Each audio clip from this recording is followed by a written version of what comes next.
अस्सलाम वालेकुम दोस्तों, कैसे हैं आप दोस्तों। आज की इस वीडियो में बात करेंगे कि जो लोग सऊदी अरब में काम करते हैं और उन्होंने कफाला ले लिया है, अब उनको सिर्फ एक ही टेंशन है कि हमारा कंपनी से किस तरीके से फाइनल सेटलमेंट निकलेगा। आज इसी मुद्दे पर बात करेंगे, तो वीडियो को एंड तक देखें।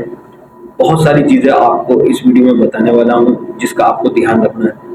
और चैनल पर अगर पहली बार आए हैं तो ज़रूर सब्सक्राइब करें, बेल आइकन पर क्लिक करके ऑल पर भी क्लिक कर लें, क्योंकि इस तरीके की वीडियो मैं आपके लिए लाता रहता हूँ।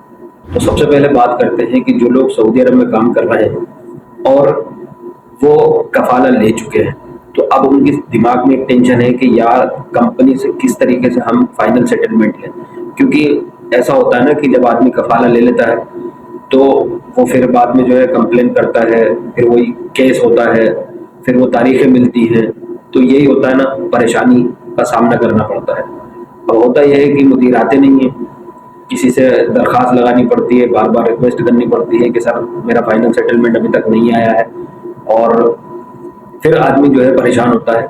और फिर वही वाली बात कि अगर आपने कफाला ले लिया है तो कोई प्रॉब्लम नहीं है, लेकिन होता यह है कि बाज़ दफ़ा ये देखा जाता है कि लोग कफाले के लिए अप्लाई कर देते हैं और अभी कफाला नहीं हुआ है और आपने कॉन्ट्रैक्ट भी टर्मिनेट कर दिया है, कंपनी को पहले ही बता दिया है, कफ़ील की मर्ज़ी भी नहीं है, लेकिन उसके बाद में कंपनी आपका इकामा रिन्यूअल नहीं कर रही थी, या आपको सैलरी नहीं दे रही थी, या आपका इकामा रिन्यूअल नहीं कर रही थी।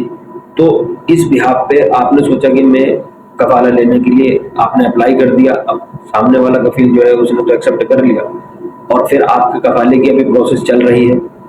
तो इस प्रोसेस के बीच में जो कंपनी, जो करंट कंपनी है आपकी, वो आपका कफील या आपकी कंपनी वो आपके साथ कैसा बिहेव करती है, इस बारे में थोड़ी सी वजाहत कर लें कि वो आपको जो है परेशान करने लगते हैं, फिर आपसे जो है आपको टाइम देने लगते हैं। हालांकि आप लीगल तरीके से ले रहे हैं, जो कफाला आप ले रहे हैं वो लीगल तरीके से ले रहे हैं, लेकिन प्रॉब्लम क्या है कि आपका यही जो है प्रॉब्लम होता है कि भाई अब फाइनल सेटलमेंट हमारा, मैं अब मुमकिन मैं 9 साल से काम कर रहा हूँ, मैं 10 साल से काम कर रहा हूँ, अब मेरा इतना हिसाब बनता है, तो मैं किस तरीके से। बात जब बंदा कफाला लेने के लिए अप्लाई करता है और इकामा रिन्यूअल नहीं होता है, तो फिर बंदे के पास 2 महीने से ज़्यादा नहीं होते हैं। 2 महीने अगर बीत जाते हैं तो फिर वो इलीगल हो जाता है और उसके बाद वो फिर उसके ऊपर भारी फाइन लगता है, जेल में डाल देते हैं, फिर उसके बाद उसके कंट्री भेजते हैं। ये प्रोसेस होता है। लेकिन अब सबसे पहली बात यह है कि अब मैं आपको मेन मुद्दे की बात बता देता हूँ कि आपको करना क्या है। आपकी कंपनी आपका इकामा रिन्यूअल नहीं कर रही है, सैलरी नहीं दे रही है, आपका कॉन्ट्रैक्ट भी जो है मौजूदा है, ईवा पर है, कोई मसला नहीं है। अब आपने क्या करना है, लीगल तरीके से जब आप कफाला कराएंगे किसी दूसरी कंपनी में, तो पहले आप कफाला करा लें, ठीक है। कफाला करने के बाद आपकी जॉब तो चलती रहेगी वहां पर। उसके बाद ये है कि कानून क्या कहता है कि आपका जो फाइनल सेटलमेंट है वो कंपनी कितने दिन के अंदर अंदर उसको देना चाहिए। तो देखिए, कानून ये है कि आपको 1 महीने के अंदर अंदर, जैसे ही आपने दूसरी कंपनी ज्वाइन की, दूसरी कंपनी में आपका कफाला हो गया, उस कंपनी ने आपका इकामा बना दिया, सब कुछ आपका जो है वहाँ सेट हो गया। अब उसके बाद जो आपकी जो पुरानी कंपनी, जिस कंपनी को आप छोड़ के गए हैं, वहाँ से आपका फाइनल सेटलमेंट मिलना है। तो गवर्नमेंट का जो रूल है वो 1 महीने के अंदर अंदर आपको फाइनल सेटलमेंट दे देना चाहिए। अब उसमें भी दो सूरतें हैं। एक सूरत यह है कि अगर मान लीजिए कि आपने कॉन्ट्रैक्ट टर्मिनेट किया है, तो फिर कंपनी को मैक्सिमम 1 महीना मिलता है आपका जो फाइनल सेटलमेंट है, इतना ये सब कुछ बनाने में, ये सारी चीज़ें प्रोसेस करने में।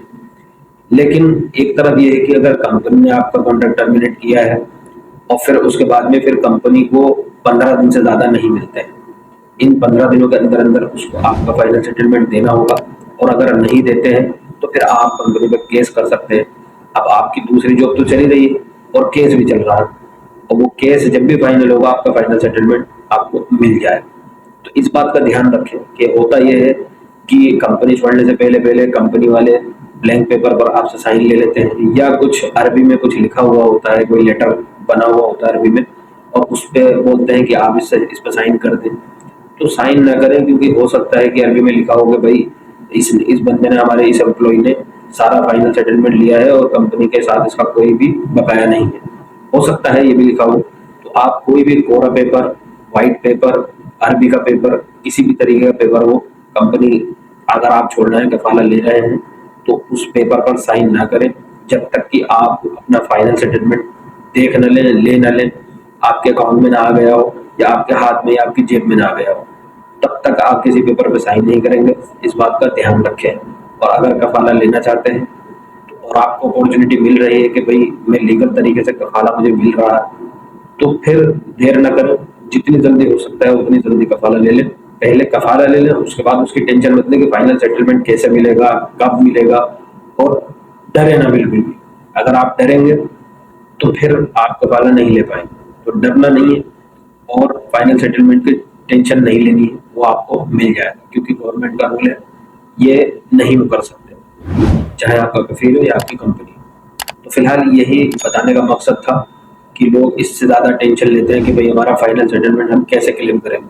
तो इंशाल्लाह क्लियर हो गई होगी बात। कोई और अगर सवाल है तो कमेंट बॉक्स में ज़रूर पूछो, उसका जवाब देने की कोशिश करूँगा। फिलहाल आज की वीडियो में बस इतना ही, मिलता हूँ नेक्स्ट वीडियो में एक नए अपडेट के साथ। तब तक के लिए खुदा हाफिज़।